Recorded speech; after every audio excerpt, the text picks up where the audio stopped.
Hello po, karga-karga na po ng isang kakilala ng aking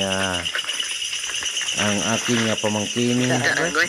Yan, kakarga-karga na niya para po matutumba o malalaglag, pero kapit lang po ang aking nanay. Ayan po, sobrang kumakapit po siya para tumatagilid pa ng ganyan, oh. Tingnan niyo po.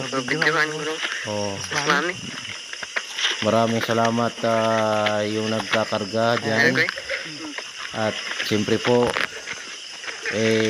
yung bayad naman po sa paghahalin nyo ay maihatid din yan.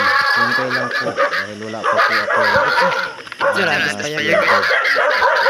Pag may sweldo na po ako ay ibibigay ko sa iyo sa pamamagitan ng aking kapatid. Maraming salamat sa iyong paghatid ng aking nanay tungo po sa kanyang bagong tinitirahan. At maraming salamat din po sa mga nagpapanday ng bahay. Maraming salamat po sa inyo.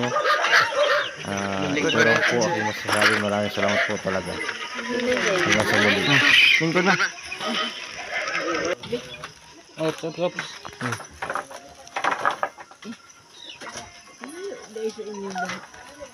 Walay.